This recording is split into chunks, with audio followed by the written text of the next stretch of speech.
Hi guys, Julane here with eXp Realty, and today I'm sharing with you the 3 Ds, which are deep clean, depersonalize, and decluttering. Today I'm going to take you through decluttering and give you some of my tips. So this is often what we use as a starting point for people who are looking to sell. But even if you're not looking to sell, they're very easy to implement. I've been using these tips for the last 2 years and have found that utilizing them has helped to eliminate a lot of decision fatigue, helped me to enjoy my space more, and is definitely saving us time in the long run. So I'm hoping that these tips are useful to you as well. So come along. So my first tip for decluttering isn't even about decluttering. It's about how to make your clutter look more intentional. So for that, I've utilized trays. These add structure and allows me to keep out some objects that I'd otherwise be taking in and taking out potentially multiple times a day. And it also adds a nice focal point. I've been able to just throw some eucalyptus on it, which, especially after a steamy bath or shower, actually adds a scent to the bathroom as well. It adds some height on our cabinet. It looks great, and again, it's functional, saves me time, and looks very purposeful. So another great part of decluttering is it helps to give a defined structure to your space. So I've once again utilized a tray to do this. So for me, I really wanted my kitchen to have a coffee nook. Unfortunately, without some pretty hefty renos, that wasn't going to be possible. So I did kind of a makeshift one, and the tray was the inspiration for this. So I have some of our coffee stuff here. It's also been super convenient because whenever we do miss with the grinds, it's really easy to just brush off the tray. And then I added in some floating shelves, and I've been very, very happy with my makeshift coffee nook. And it gives me a chance to have things out on display in a very cute, functional way that really, when you walk in, I feel like you can make sense of the fact that I did a coffee nook. So as you might be figuring out, decluttering isn't just about purging and getting rid of items. It's about finding ways to tuck them away to make sure that your space looks as big and as beautiful as possible. Especially if you're looking to sell your space, you want to really highlight the space itself, not your stuff. And there's easy ways to do this without getting rid of stuff.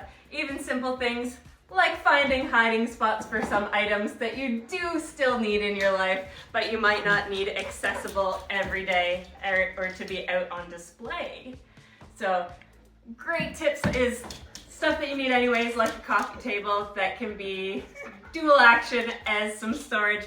Other things are things like baskets where it's just something clean and eye-catching. We use this for like dog toys. This one currently has a bunch of receipts in it. Sorry to our accountants. So stuff like that. I'm going to show you another cool trick I have in the downstairs. As promised, I'm just disclosing all of my hiding spots here. So our couch is actually additional storage that, again, just keeps things out of sight, out of mind, allows the couch to be big and beautiful. But we actually have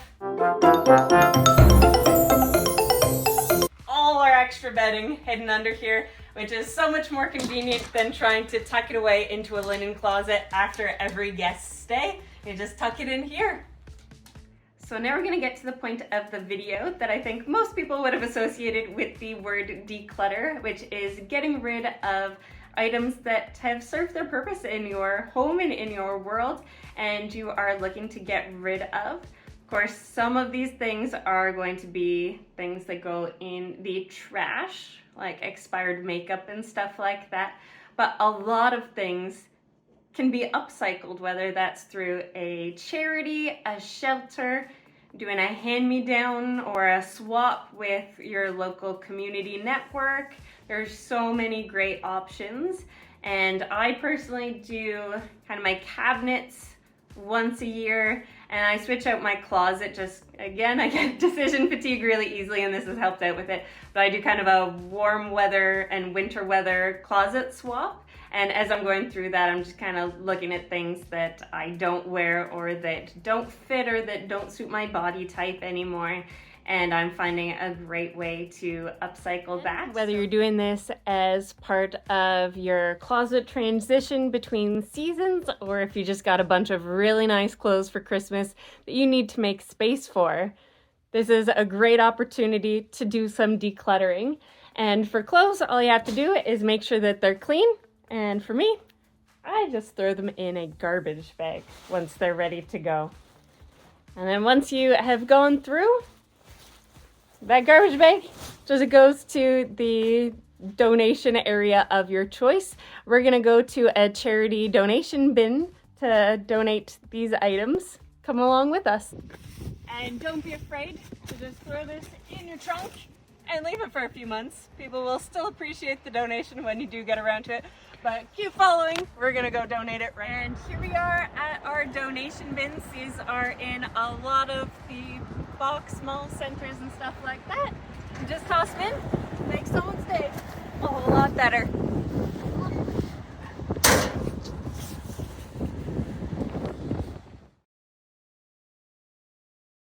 As promised, my other secret hiding spots for storage is in our couch. So this section will